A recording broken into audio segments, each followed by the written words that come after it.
Hey guys, I am back with another video. Sorry it has been so long since I last uploaded, almost a month now, but I couldn't really find a good time to actually make a video, but I'm making one right now and hopefully it's not too late to make this. I never actually gave any updates about like my progression, but in the last video where I said I beat my first Terry, I said I was gonna do Tower of Wildly Wacky Wonders next after Tower of Chromatic Inclination, and I actually beat it. I beat it actually pretty fast after TOCI, but after I beat Triple W, I haven't really beaten anything else harder than that. I don't really know what to grind after Triple W, to be honest. I know a lot of people say like a first kata, like Toem or something, but I kind of want to gain some more skill before I actually go for a first kata. I don't know, we'll kind of have to see how this all plays out. But today I'm doing another etoh SC review, and today we are doing Tower of Paneling Barricades, a lower end extreme tower in Zone 9. I actually thought this tower was really creative and unique. Like, a lot of people say this is like kind of an annoying tower, but like if you actually like play through it and beat it, it's not even like that bad, to be honest. It's actually pretty good. The first time I ever played this tower was when the Zone 9 towers were confirmed, and I didn't even get past floor 1, and I thought the tower was also annoying, but I actually tried it and I actually enjoyed it, not gonna lie. So yeah, without further ado, let's get straight into this. So floor 1 isn't actually that bad. It actually starts off with something really unique. I don't think I've ever seen this in like any other tower, but it's like a spinner. But it goes fast, like after a certain amount of time, which is really creative. I've literally never seen anything like this before. There's a lot of cool features in this tower that have not really been used in any other towers that I know of. Oh yeah, right here, we have these zones that say to keep walking. That is really cool. Again, another thing I haven't seen in any other tower. Also, these morphers were used so well. I'm actually going to use vertical mobility so I don't have the pressure of playing this tower at the same time. Anyways, that's pretty much floor 1 done. But yeah, this like keep walking part is like actually really cool. It can be kind of confusing sometimes, but overall it's not. Like, I keep falling off this. I was saying that these like keep walking zones can be like a little confusing at first, but I mean once you actually like play through the tower for quite a bit, you get kind of used to it. I also really like how the frame is just a wall. It's literally just a wall. I think that's really cool. I also chose this tower to do as a first SC review for the extreme difficulty. Oh, I forgot. But for this series, I really want to do like SC reviews on like creative towers like these, or more modern ones, because doing something like TOIF, I did that as a second SC review. Don't watch it. If you haven't watched any other videos of mine except this one, watch the Tower of Polychromatic 01. That TOIF one it's so boring. I might as well just remove it, but I figure I'd just keep it. But yeah, I want to do more like client object based towers, because there's just more to go off of. There's just more to talk about. And with Purism, it's kind of just whatever. I don't really have that much to talk about. So the next one will probably be like another insane. I don't really know which one yet, but it'll be one of the more creative towers. You can probably guess. It's not too hard to figure out, but obviously I will make that when it comes to the time. Also, we have another zone introduced called the keep jumping. That's also pretty cool. So there's like a keep walking and a keep jumping zone. Also, you have moving vines too. There is actually way more creative things in this tower than I thought.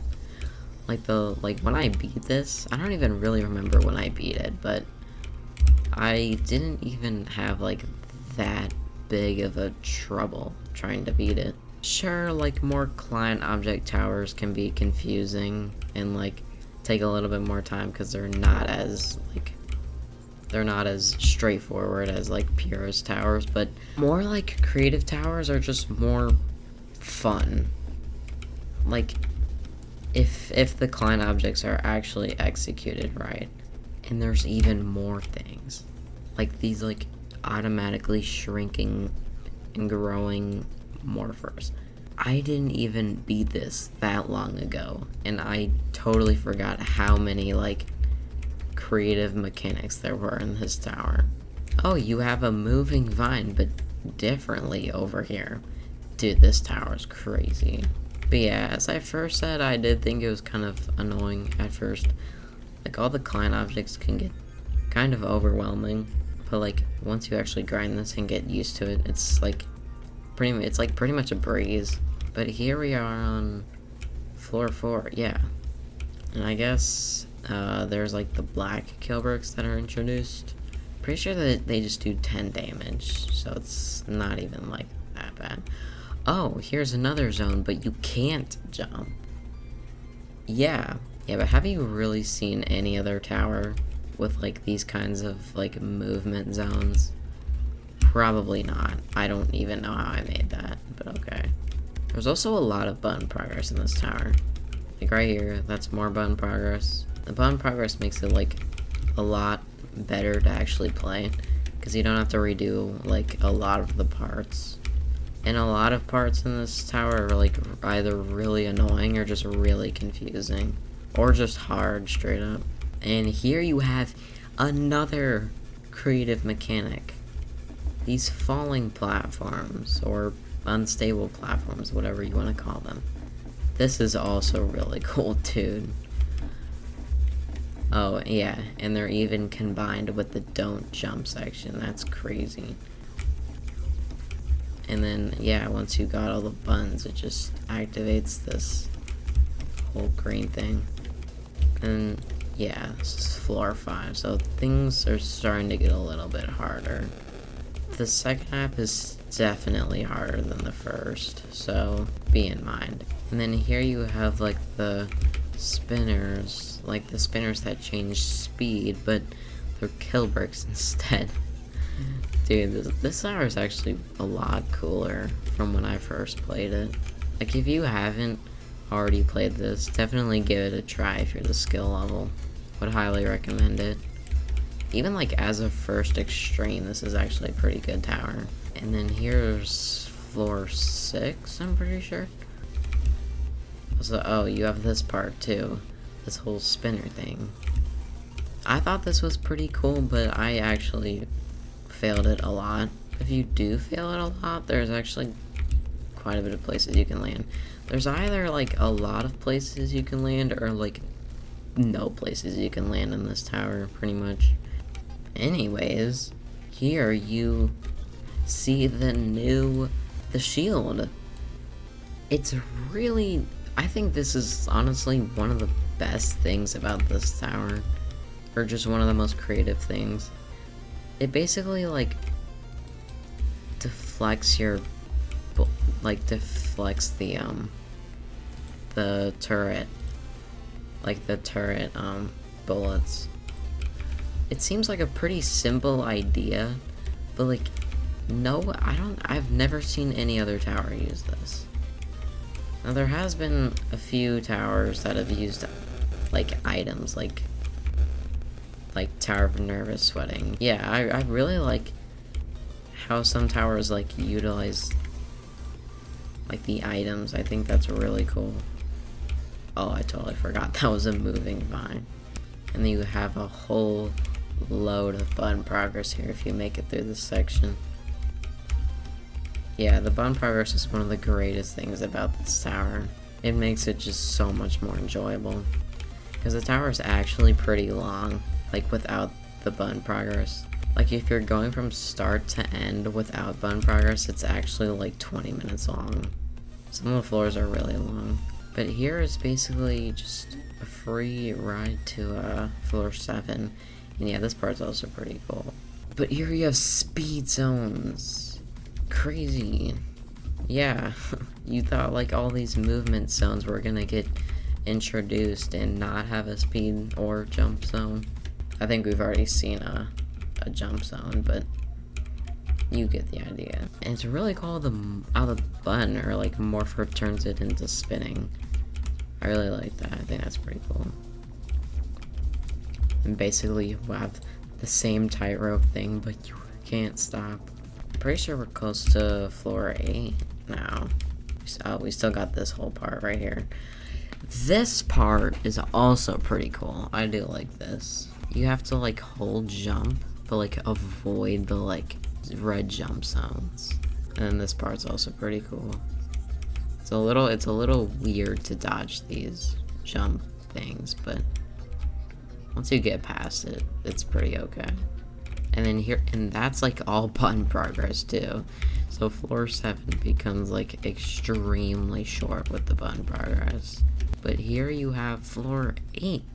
And then here it uses the shield again.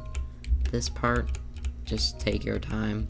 It's not gonna be easy to actually pass, but once you do kind of learn it, it gets pretty easy. This part was always a little weird to me, but I guess like once it starts moving down a little bit, you walk. I don't even really know. You can't jump there. So yeah, like I said, there are quite a bit of confusing parts in this tower. So this is a camellia song? I don't even know how you really pronounce their name, but this song and this tower just has a really good soundtrack overall. That's one of the reasons I actually continued playing this, was because it was just, the music just made it just fits so well, and it made it more enjoyable. I guess this is turning a little bit more into a guide rather than like giving my opinions, but I just thought I'd give some like advice to parts I was confused on. Also, I do like that, how it's kind of a dropper. You have to go down here. Yeah, here's another thing. You get launched into the elevator, you have to like avoid the turrets. But yeah, this is floor 9 actually. Now we're pretty close to the end. This is also a pretty good song. As I said, I do like the soundtrack of this tower quite a bit. Once you do, now that you've gotten like this far into the tower, it doesn't really have that many other mechanics to show. Like, it uses a lot of the mechanics, but there's not really any, like, new mechanics, like, introduced. Oh, there we go. Yeah, that part's a little weird, but should get kind of consistent. And here I actually like this button kind of part. You, like, press other buttons and activate other area for other buttons, and don't have that happen because you're probably gonna die. Yeah, there you go. Another button. Now we're back. And that's actually more button progress. And then here we should be kinda close to floor 10. Maybe? But, also this is like a momentum jump. That's pretty cool. I do like that. Oh yeah, here is floor 10. Now floor 10 is really hard. I actually failed it quite a few times, so like don't underestimate this. Floor 10 isn't that bad. It's more so just like confusing. Like once you do, like even if you do like practice and all jump it, you're still gonna fail something. Like you're still gonna be kind of confused. At least that happened with me. Like, you know what floor 10 has, but you just forget, like, one part. Like, 1 or 2 parts.